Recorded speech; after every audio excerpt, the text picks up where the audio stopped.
What's up, you guys? Welcome to The Imagination. I'm your host, Emma, and today I'm honored to have back on the show for a second time satanic and masonic ritual abuse, mind control, and human trafficking survivor, writer and author, survivor advocate, entrepreneur, founder of Handing the Shame Back Foundation, content creator and podcast host, and the woman behind the global hand signal for under 16s, Gloria Masters.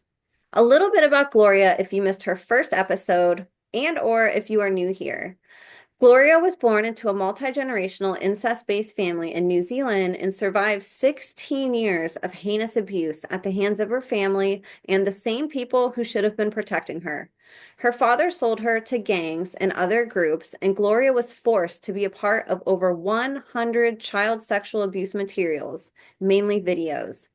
While her father sold her, her grandmother was getting paid a commission to train her, so she grew up with nowhere to turn for help. After her awakening to the truth about her childhood, Gloria, against all odds, not only overcame what was meant to destroy and silence her, but went on to become an author of 3 books: On Angel's Wings, My Flight from Trauma to Grace, Keeping Kids Safe, A Roadmap for Parents, Teachers, and Others, and Flightpath to Healing, a guide for child sexual abuse survivors. Started and founded a charity dedicated to survivors of child sexual abuse called Handing the Shame Back Foundation, and started her own podcast on YouTube of the same name, presenting interviews and resources designed exclusively for survivors and advocates. Gloria's purpose in life has become to help others by shining a light on the darkness through love and humility. She strives to reach as many survivors as she can to help them feel less alone and traumatized. Gloria is such a beautiful example of what can happen when you decide to turn pain into purpose and when you can use your story instead of letting your story use you. Something amazing happens when we sidestep the manufactured reality built for us and create a better and new reality that focuses on making the world a better place for children, victims, and survivors. And that's exactly what Gloria chose to do with her testimony. She gave it a purpose and is now making the world a better and safer place for our children, one book, one podcast, and one hand signal at a time. On today's episode, Gloria is going to be shining a light on the current P. Diddy scandal and what we can do to help survivors, victims, and the community when disclosure gets leaked or shared. Unfortunately, survivors take a back seat to headlines, and they often get ignored or get left without the same attention and support as their abusers do. Today, we will be discussing P. Diddy and entitlement, bystanders and their culpability, the impact disclosure has on survivors, how culture is determined by the way they treat their children, and so much more. Gloria is an absolute wealth of knowledge, providing education and solutions on how we can help victims and survivors, as well as how we can, as a society, heal and help those get free who are still enslaved in these systems. It's an absolute honor to get to learn from Gloria, who has devoted her life to this cause. And I encourage you all to please put away whatever you're doing, grab a pen and paper, and give this incredible warrioress your full attention as we continue to learn from her on how to hand our shame back to where it belongs. Before I finish introducing today's guest, I wanted to give just a couple quick reminders and updates. If you'd like to be on the podcast as well as share any information privately with me, you can email me at imagineabetterworld2020@gmail.com. You can also use this email if you'd like to be a part of my new book series featuring written survivor testimonies, and you can find the video with all the details on how to submit your testimonies on any of my podcast channels. And lastly, I'd love your support on my Substack channel, where I've taken up investigative journalism as an outlet for me to share about my podcast, guests, and advocacy work. And you can subscribe to me there at www.emmacatherine.substack.com. All my links are in the show notes, and I'd love your support across all platforms. Thank you all for caring so deeply about survivors and for helping to make the imagination the safest space on the internet for survivor and advocate disclosures. So you guys, without further ado, please help me in welcoming back today's guest of honor, voice for the voiceless, walking miracle and miracle worker, survivor and victim advocate, absolute warrior, selfless servant to humanity, and a woman on a mission to end human slavery once and for all, the one, the only, Gloria Masters. Gloria, thank you so much for being here again with us today. Oh, it's so lovely. And as you've been speaking, I've been wondering how I can possibly live up to all those words. But You do every single day. And I didn't get to hold these up, but Gloria has three amazing books that I went over. I'd love for you guys to purchase. And we'll show you guys where to do that later. But she's just an amazingly accomplished woman who has done so much for this community, has provided so many resources and outlets for us to learn how to help and how to end this. And I'm really grateful to have her here today so we can talk about really how some, I would say, major disclosures impact the survivor community and what it's like from a survivor side to see these headlines and how it can impact as a microcosm and a macrocosm in the world. So I'm really thrilled that you offered to come on and talk about this because I think sometimes the survivor aspect and victim aspect of these big scandals gets really lost in the mix.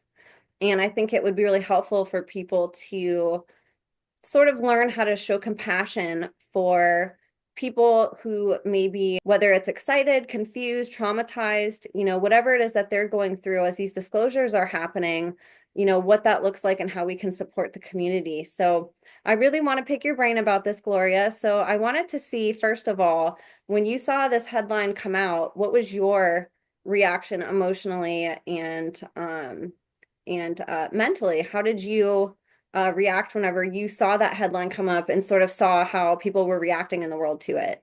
yeah, so the P. Diddy The P. scandal. Diddy scandal. Yes, thank you. Yeah. Well, it's a really good point you raised, so thank you. Look, my heart is always with the survivors. They were children at the time. And what is a little known fact is that when this stuff is brought up and they are asked to speak on it, they become the age they were at the time the abuse occurred. So you don't necessarily have a 40-year-old adult sitting in front of you. You may have a 10-year-old. And people don't necessarily understand the connection between that and the adult that's facing them. So let me clarify.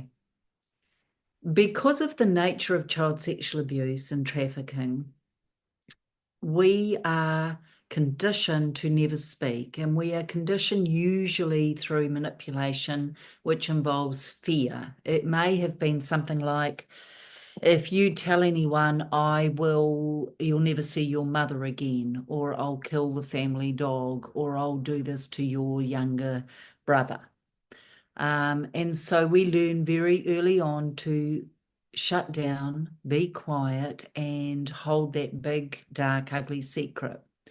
When we are finally in a position where it can emerge, we're not the confident, mature adult that you see on the inside. We're still the child that was threatened, manipulated, and traumatized to the point where they could never speak. Does that make sense? Absolutely, it does. And that's something I think people don't know when, No. especially because most people don't even know about things like dissociation or DID. They don't understand the depth of how that impacts somebody and how trauma actually works in our body with extreme, torture and abuse like what you went through as a child. 100%. So I'm glad you've touched on this because dissociation is another facet that happens. And I just want to clarify, every person alive today dissociates. Now, I'll give you an example. If you're on a bus traveling home from work, you're not going to remember every single part of that journey because your mind will switch off because it doesn't need to stay there. You've dissociated, right? When we take that to the extreme end, the trauma end, the post-traumatic end, when children are being sexually abused, this is the best description of dissociation I've ever seen, and it's this. The mind leaves the room because the body can't. Isn't that amazing? That's how simple it is. The body can't leave, so the mind goes. And one of It's the too things that's like really disturbing sort of about the way that that's perceived on society is that people think that it's something wrong with the person when, like you said, everybody does it. It's not a disorder. It's not some rare disease that somebody has. This is a protective mechanism that we're all capable of doing under extreme duress. Well, we also do it every day. I'm going to drive from here later, about 10 minutes further out. I tell you now, I'll be on autopilot, so I'm a bit dissociative right there. Everybody is when we're doing mandatory tasks that we do every day. About we don't always stay fully present in our body. Our mind goes elsewhere. So I don't think we need to over label what dissociation is, but I think it's important for people to understand. And it's simply this: a well-known iconic figure in New Zealand was sexually abused as a child, and the abuse began when she was 11. When she was 19, the abuse continued with the same perpetrators. And when on trial, she was asked in the court, why why did you get back in the car with that man or those two men? You were 19, you knew what you were doing. And her response was, actually, I was the 11-year-old again. Because the mind will take us back. We're seeing the same abuser. We know what's going to happen, but we don't have anything in us that is adult enough to deal with it. So I think that's really important for non-survivors to understand. And we know with the P. Diddy case at the moment, a beautiful child of 9 was threatened and abused, sexually abused by P. Diddy. And the promise was, the manipulation was that he would be made a big musician. To this day, he can't stand music. That's what happens. That threat was so real, he struggles with music. So when we talk about impact, there are so many layers and levels and across so many divides that we can't even begin to imagine. Anything can trigger a survivor anywhere, anytime. And we think of the five senses, Emma, could be the sight of someone that walks in a certain way that makes us remember the stepfather or the auntie. Uh, and the smell of something could be a barbecue cooking that takes them back to that summer in 74 when the abuser was staying at the parents' home.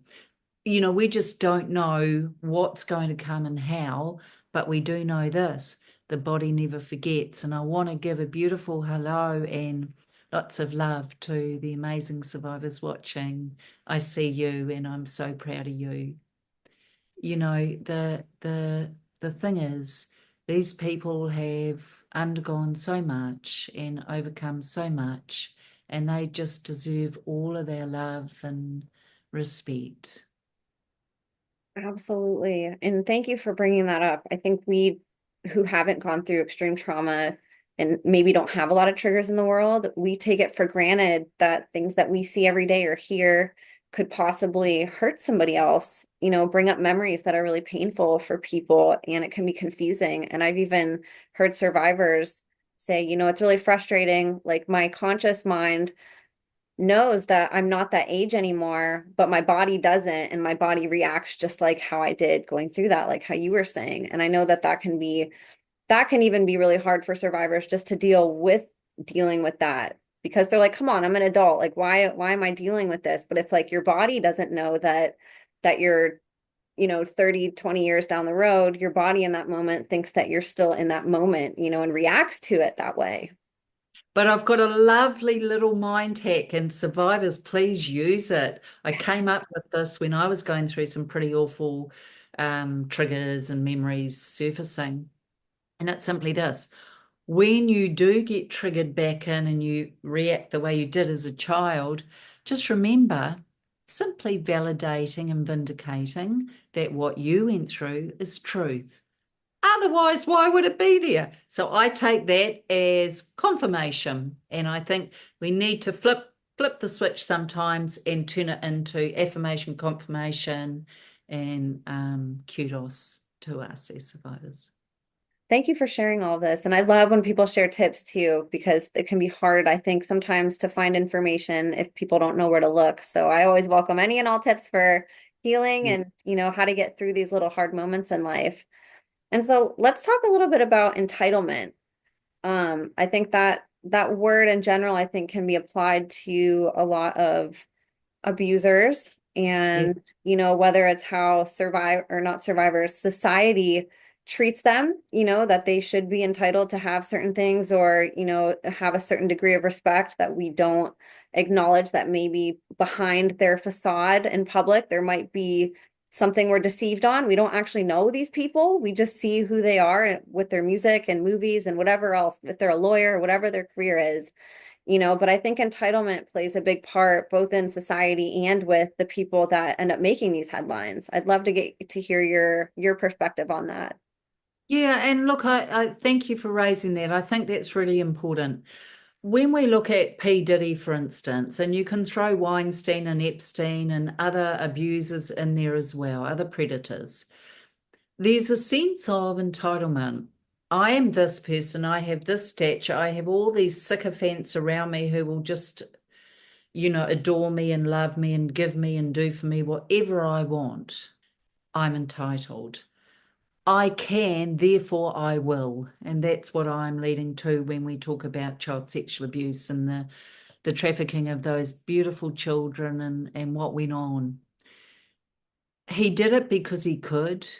He did it because it was available. He did it because he saw himself as being above or more things, special things should happen for him. And there is a lot of the narcissistic wounding that we see in people who are our musicians, our actors, our, people at the top of the tree often buy into the myth around them, which is that they must be pretty amazing. No, you're just a human being and your talent might be in the music industry. You're no better than the person who clipped your bus ticket or swiped you through the door the day before. You're just a person like every other person. And I think the entitlement is what gets these people a hall pass, or they seem to be able to get away with it. Absolutely. And I know from listening to your testimony and others, and maybe it won't apply directly to Diddy in the same way, but there are things like secret societies, and there's other ways too that there's enabling that society is providing at a very high level of, well, you are doing this, or you're part of this club, or you're part of Hollywood, or you're part of the Freemasons. So you get to be above everybody else and we're not going to penalize you. We are going to basically kind of brush it under the rug and look away. And I think too, society is sort of taught to maybe look at things in a really twisted and distorted way too. We're taught to idolize all of these people. We're taught that Freemasons only do goodwill and there's no way abuse could happen. We're taught that Hollywood is filled with these American dream stars who started from nothing and they're these amazing people. And, some of them probably are. I'm not saying 100% of all of these, demographics of people are bad. What I am saying is what a great place to hide if you're a perpetrator in an industry or in a position that it forward facing to society looks really, really good on paper. And then we're really taught on our end to only have respect, to not ask questions. They're in Hollywood, they're a star, so we automatically have to worship them and, bow down to them if we see them and ask them for autographs. And, it's really kind of it's scary how much we've enabled society to be so blind as to not even really know to think to ask a question about these people. Do I really know this person that I watched act in a movie? Yeah, No. but we're conditioned though. We grow, society grooms us. We have key um four key groups that are groomed. One is society overall. So we're told this person's incredible. This person should be followed or listened to or loved or adored because of this specific talent. We're groomed into believing they're above as opposed to standing beside us. Everyone's equal. And it's the ego that either makes us better than someone or worse than someone. So be aware if you put yourself down and anyone above you, that's your ego talking. Equally, if you put yourself above others and put them down, that's your ego talking. What we know about humanity is we're all one. We all stand on the same level. Um, Anything else is just noise and bluff and grooming. For instance, at the moment, I'll give you a really good example. Over in Iran at the moment, there is footage that has come out recently of the consent for, or the age for men being able to marry children has now gone from 18 down to 9. 9. That's a huge jump. Is that not predators in action? Is that not child sexual abuse? Is that not us being groomed or the world being groomed to accept that that occurs? Where are the United Nations on this? Where are people across the world in the outcry? I No want to music. dive a little bit more into that with you because I see this even with the scandals and wanted to see from your perspective how it looks for you. One of the things that I notice when something like an Epstein case or a P. Diddy case makes it on the headlines is the attention goes to Epstein and to P. Diddy. We can't stop seeing them. We see pictures of them everywhere with people. We see other celebrities mixed in with it. And it starts to become almost this sensationalized reality TV show that we're watching, where the focus is on almost glamorizing the abuser and putting his face everywhere. And Yep. to me, it seems like we tend to ignore the abuse that occurred. It becomes something that becomes more sensationalized and entertaining, and we forget that what we're watching is something extremely heinous. And it seems like those details sort of get mixed in. So I wanted to get your thoughts on how that looks for you from your perspective and what you kind of see the focus on, especially being in New Zealand, a whole different culture than here in America. Okay, and that's a really and really happy to answer that, but I do want to say this because often people think because this is New Zealand, it's clean, green, it's beautiful. But what I would love your amazing audience to understand is that we are just a microcosm of any other country. The percentages of child sexual abuse, the numbers, where it happens, how it happens, are all in direct correlation to what you will see in the States and what is seen globally. We know better, know safer than anywhere else in the world in terms of those numbers. So I think Yeah. it's I just think to you guys are actually a hub there. I've had multiple survivors on my show from New Zealand. It seems like it's very active with trafficking in these, horrific stories. So you're absolutely right. yeah. I just think people glamorize New Zealand and think it couldn't possibly happen there. And yet look at you who you have had on your show. So thank you for raising that though about the survivors. The survivors get lost in these sorts of stories because people tend to be voyeuristic or just want to look at, oh, that's a famous name, let's follow where that goes. So the the child that was the abused child is just seen as a commodity. And every time the focus and the words are given to the perpetrator, who is well known, we are taking something from the child survivor. And I think it's if people realized the impact, they would stop doing it immediately because I tell you what the impact is. Suddenly we don't matter anymore. Suddenly what we went through is nowhere near as big as this celebrity who is now clambering for support and to have the focus taken off them. And the best example I can give on this is we had a Prime Minister, Jacinda Ardern, a few years ago we had a terrible mass shooting in our Muslim community, and she refused to name the perpetrator, and just focused on the victims. She refused to name him because she did not want to glamorize it. Now, other people named him, that's fine, police needed to, etc., law enforcement, but she didn't. And I've always thought, I like that.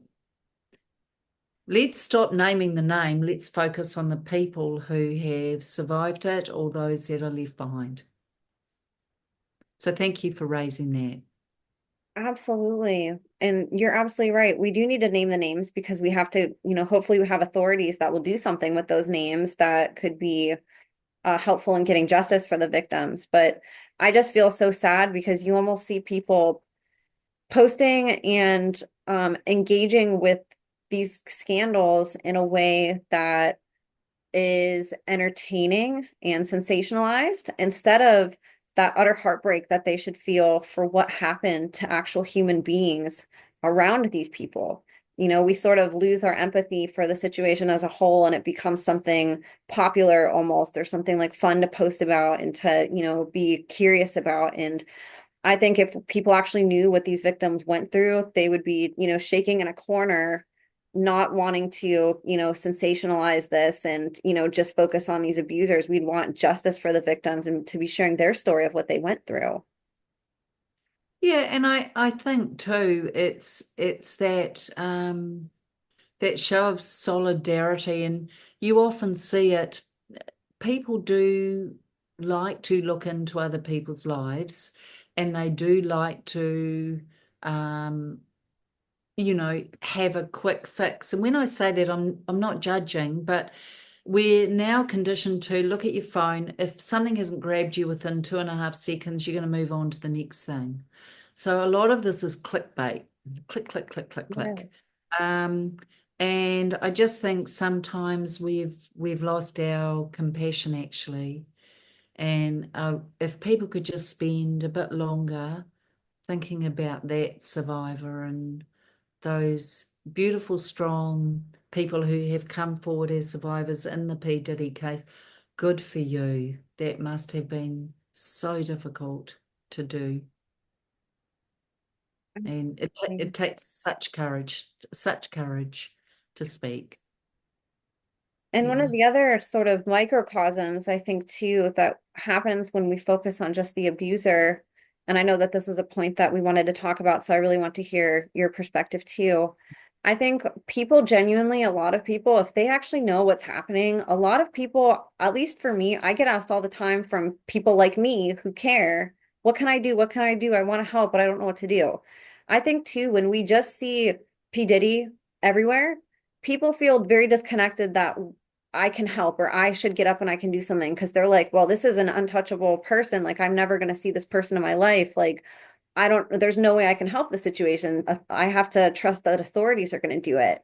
Where if the victims and survivors were given a spotlight, maybe they would need homes or clothes or money for something or funds for a vehicle. And I think people would actually step up and support, but because there's not that aspect, it also causes people to not do anything. Yeah, and look, it's a good question you raise. How can people help? Well, I've got a couple of things people could do. Teach the hand sign, share the hand sign for kids for under 16s. Make that something you do. Can you Talk, can you remind people what that is if people are new sure. or didn't meet Do it, or didn't do hear it it? with me, Emma.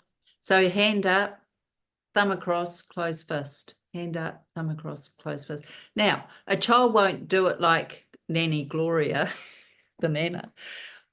They'll do it down by their side or behind their back. That very so, but it's just those three movements. Now, that was released in the pandemic by a group of women in Northern America who were in lockdown and were being domestically abused, so started using that. So last year when I went to release it on our Global Awareness Day, a different hand sign for under 16s, someone reached out and said, hey, please just use this because they're now teaching it in schools. So that's it. Under 16s have something. And guess what, Emma? It's being used.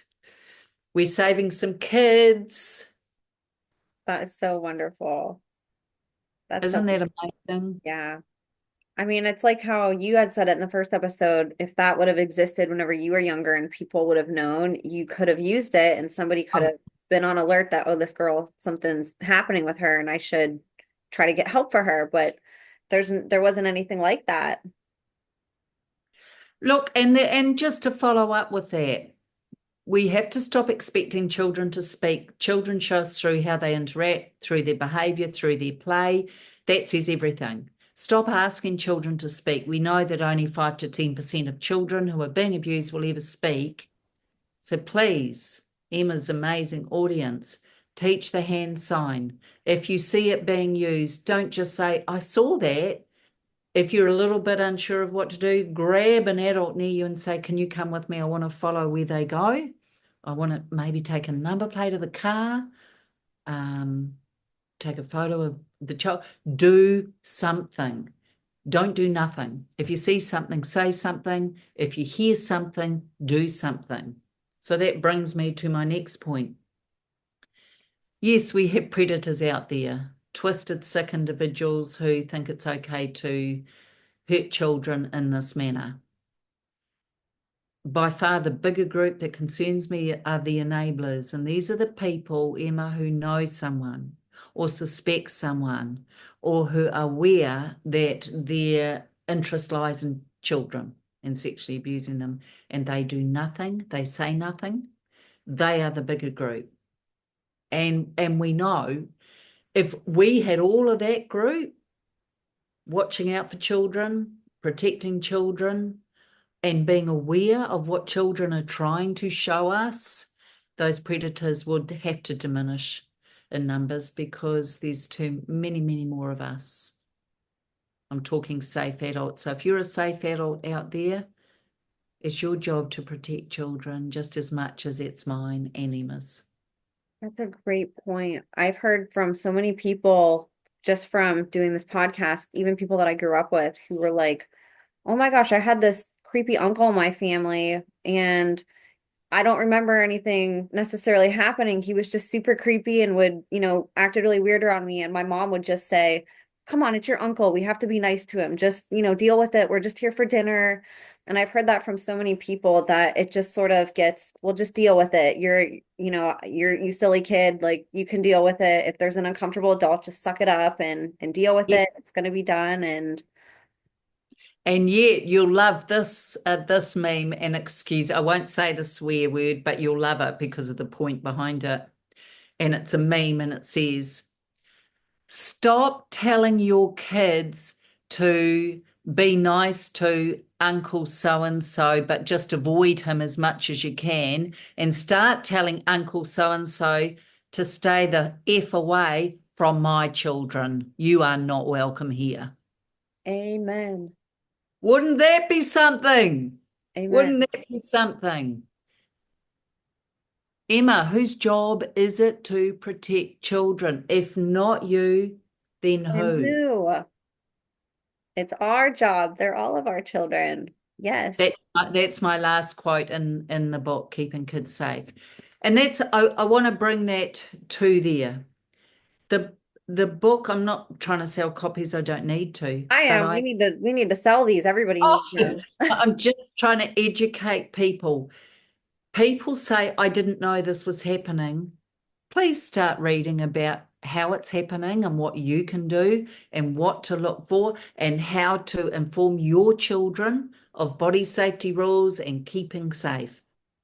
Have you been able to have a look at it, Emma, and read any of Yeah, it? these books are amazing. I love everything that you've done and the videos that you have on your YouTube. You have so much information out there for us, and everybody needs to have these books on your shelf. They do. And if, I don't care how educated you think you are, there's people that are doing bad things and there's always stuff that we can learn and they make great gifts for other people. So I think all of our bookshelves should have books Mm. from you and other creators who are sharing all of this information because it's so important that we know what to look for and that we know how to keep our kids safe, like what you're saying. It's all of our jobs. Like we need to take that power back instead of making kids and parenting this sort of, 10th priority in society. Like even mothers, we treat mothers after they have children. Oh, you got to be out of work for how long? Like, you need to come back and work. You need to do this. And, we've really lost track of like how important it is to raise children and how important it is that we're all keeping an eye out on them and keeping them safe, whether they're our children or not. And you really center and you bring that conversation back to that foundation that we need to get back to that. That needs to be the center of our society and like the foundation of our responsibility as citizens of this planet, that children can't protect themselves, that we have to. And because we're not, like you said, abusers feel like they have free reign because they just see everybody just sitting back and enabling it. So if there's not people enraged about this, I mean, I can't believe there's not people as enraged about this Diddy scandal, or that the fact that, all these children are going missing. People will go in the streets and fight about politics. They'll get super loud about that. They'll talk about race. They'll talk about anything else except children. Like, somehow we've lost that priority and we've just pushed it way down. And it's like an afterthought, oh, the kids, their parents will take care of it. Well, what if their parents are abusing them? Like, who's going to take care of that? Not the parents. Like, somebody else has to intervene and bring awareness to that. And so much, like, we see it, we know it's happening, but it's just so low on our totem pole of priorities that we're enabling it. And it's it was Nelson Mandela who said that you judge a society by the way they treat their children. Come on, world. Come on. Please step up. Let's save some kids. Hashtag hand sign for kids. Yeah. Help us. Help us help the children. They can't protect themselves. If you have an adult in front of a child, next to a child, the child is usually conditioned to respect your elders, do what you're told, behave for them, and you better be good. Well, hello, there's an open invitation for those who are mentally unwell to go ahead and abuse children, because a child doesn't have a voice. And I think that's why it's only safe adults that can really stand strongly beside and support for. Absolutely. Mm. Yes. And I mean, we do it every day, and the examples that we said with family members and people in our communities that we know are abusive. But going back to the P. Diddy scandal, to talking about Epstein, we're also doing it by allowing ourselves to idolize these people and to not have a second thought, to not analyze who they are, to not try to do investigations on these people in a sense. I mean, it only happens after the fact that you see, oh, look, well, Diddy was connected to this person, which was connected to this person, and look, they were connected to Epstein, or this person went to Epstein's island. And it's like, why aren't we looking at all of that to begin with? We shouldn't just trust people, like you said, because they're in a position of power or in a certain hierarchy that we think they're higher than us and that, they're untouchable. Like, we also have to hold people accountable who have these leaks, and who have victims that cry out. To my understanding, there's been Diddy victims that have been crying out for a long time, and they just get brushed under the rug, and people don't want to see somebody that they love their music and that they in a sense idolize. They don't want to even consider that that person might be doing something bad. And so these people, like you said, they're just enabled, they just keep going through it. And then by the time you know it, we're having 9-year-olds, we're having dozens of people now, where if we would have just listened to the first survivor that came and shared and said, wait a minute, what did you say about this person? Like, I need to care about that. That's a person that influences our society or our communities. I'm not going to just look away from that, and I'm going to screw if you're right, like, I'm not going to listen to that person's music anymore. I'm not going to support that person. But instead it's like, oh, well, name the abusers. Well, you can name all of them except that person. That person I'm not going to accept as an abuser. And it's like, come on, you guys. Like, we need to listen to the victims and survivors that are coming forward, because quite often, like, there's more than one. It's rare to hear that these, sort of prolific pedophiles just end up having one victim. It's like multiple. But also, and it's interesting because it is something you and I had kind of been messaging about off air. There were people involved with that, and there will be people who are in this group that are aware of what's going on, the enablers, I call them, who may not have touched a child, but watched or were aware it was happening in the next room. I don't know about you, Emma, but you need the book thrown at you too. Being a bystander does not make you innocent. Being a bystander makes you just as culpable.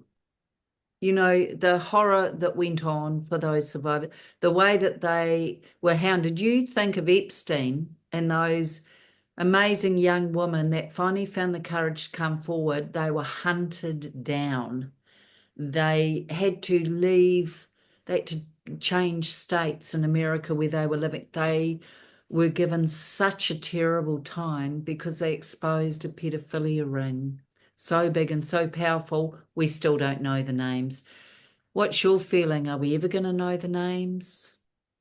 It's so hard to tell. And at this point, I feel like they almost just dangle that carrot in front of us. So we just keep chasing it with, drool coming out of our mouth. And then it's almost like we just totally forget about survivors. Because again, we're just like, who's the names? Who's the names? Who's the names? And we lose the conversation of, well, who are the victims? Like if there's a whole list of people, then there has to be an entire list that's even bigger of people that have been perpetrated on, and I want people to start asking for that list, like who's been hurt by these people.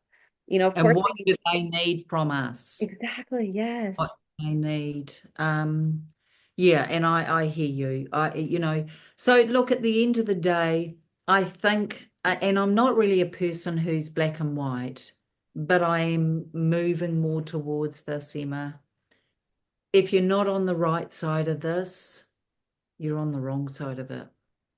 Because being on the right side means if you see something, you'll say something. If you suspect something, you'll do something.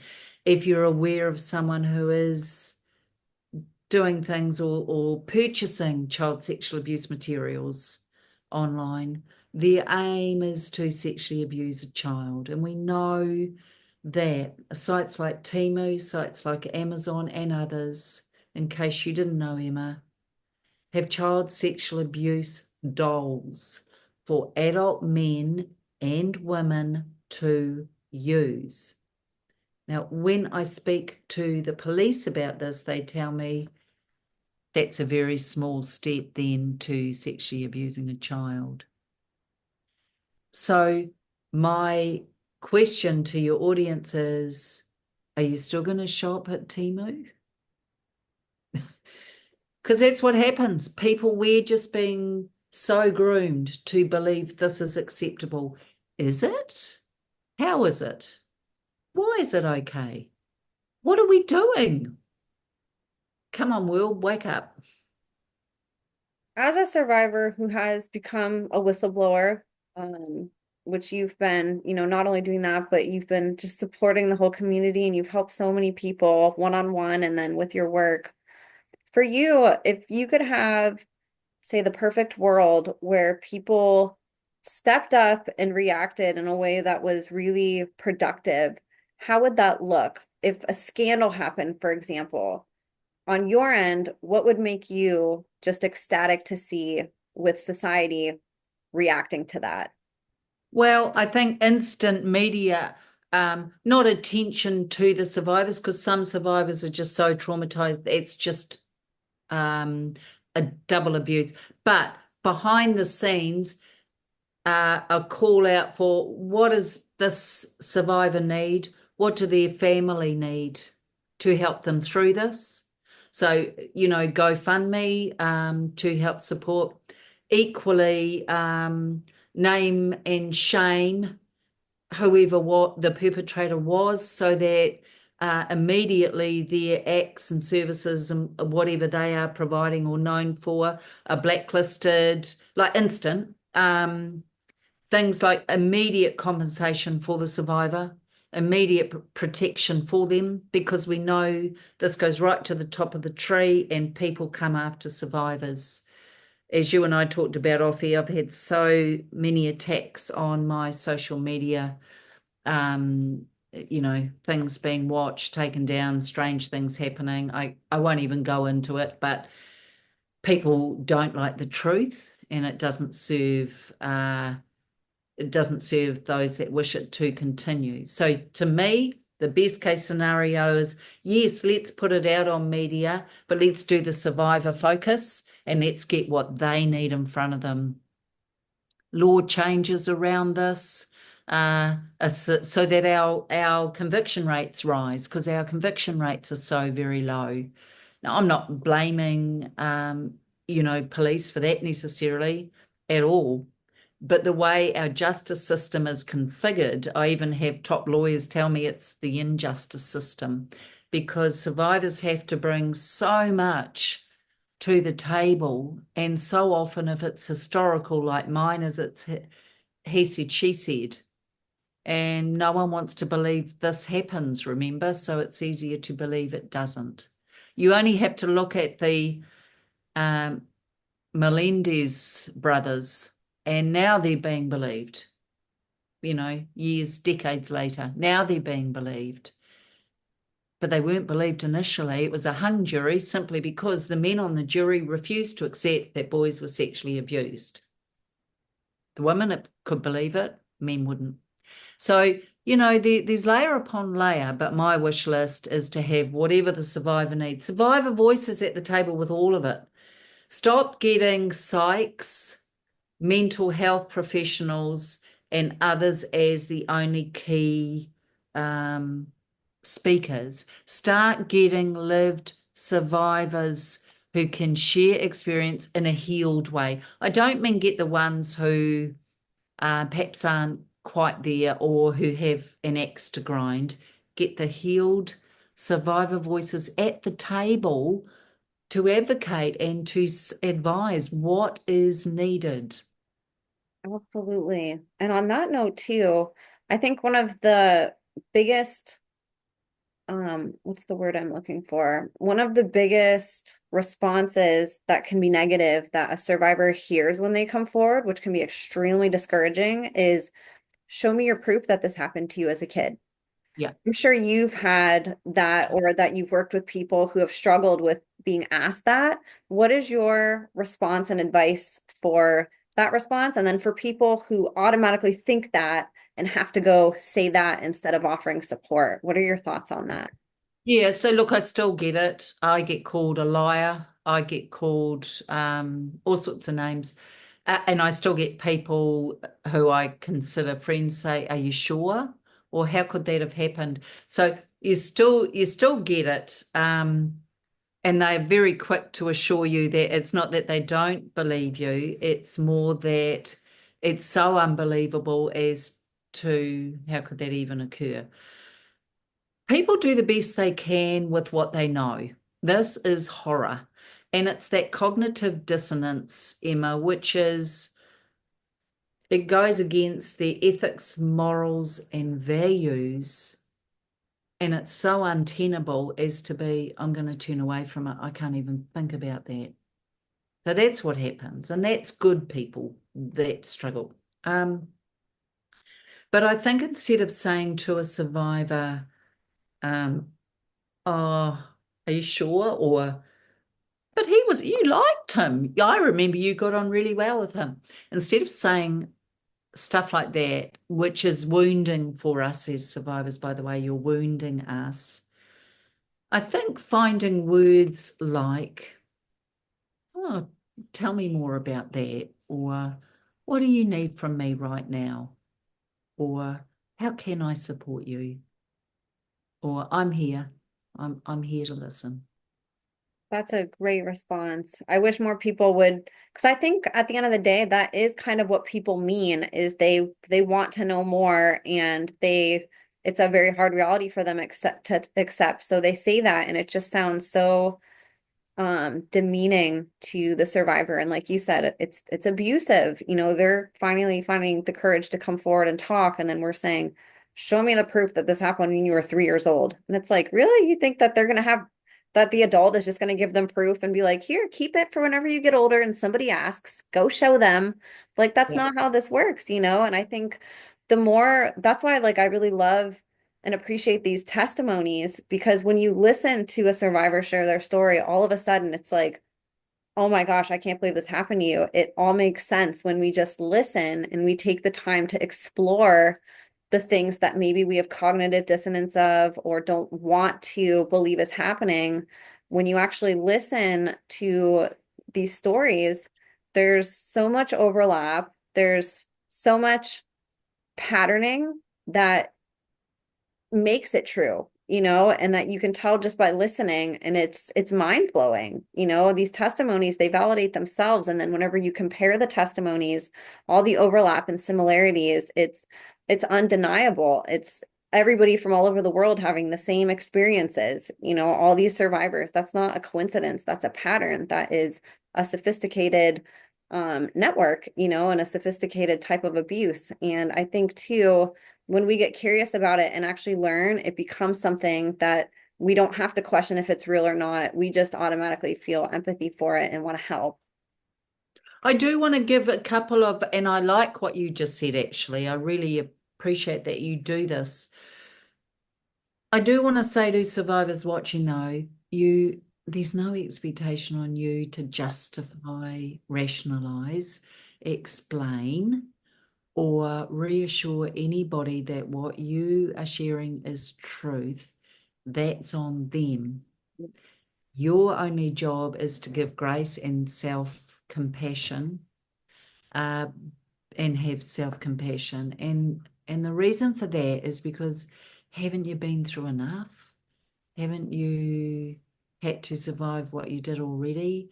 If someone can't believe you, just move away from that topic because they're not your person. Yeah. That is. Yeah. Yeah. And there are some people who are just malicious and want to try to discredit people because they don't want this information getting out. And some of those people are probably abusive themselves, So we do have to really use discernment on who we do engage that with, because not everybody is curious. Some people just will never, at least right now, they're not going to come to that place where they're like, oh, okay, they're just going to keep fighting. And well, I need to see proof. I need to see proof. And that's exhausting. Like you said, you've been dealing with that for a long time. Like, I doubt that's what you want to spend your day doing, is just validating yourself, So we But definitely there have I do have a couple of cautionary things in there though. to. Emma, it's not typically the person who's abusing that is discrediting or disbelieving. It's often someone that loves you deeply. It might be a family member, a parent who failed to protect you, or an older sibling, or someone who was maybe abused themselves. But oftentimes they call it the second wound because it's someone close to you. And instead of offering what you would offer, which is, what can I do or how can I help? Thus, they're getting, but how do you know it's true? It was so long ago. So I think it's really important to remember that second wound takes us straight back to being the survivor as a child. And if you are the first person we shared it with, we're going to shut down now for a bit longer. So, yeah. Absolutely. And I Mm. really appreciate you, Gloria. I want to be respectful of your time. I could talk to you for 12 more hours, but I wanted to give you just a few minutes. And I'd love to have you come back on and maybe we can, continue this conversation, because I think there's just so much to talk about with how we react to abuse and survivors, and what we can do as a society to be better for them. But I'd love for you to share. You do have an incredible body of work. I want people to know where they can get your books and support you, and for you to have a couple minutes to talk about where you're at on social media.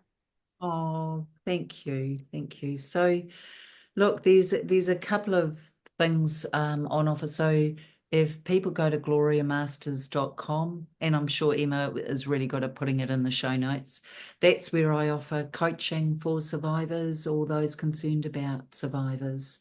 That's where you can book me for speaking events as well. And also, that's that website. And then that's where the books are too, and they're in all versions. So I do an audio version, I've got a digital version, and also paperback.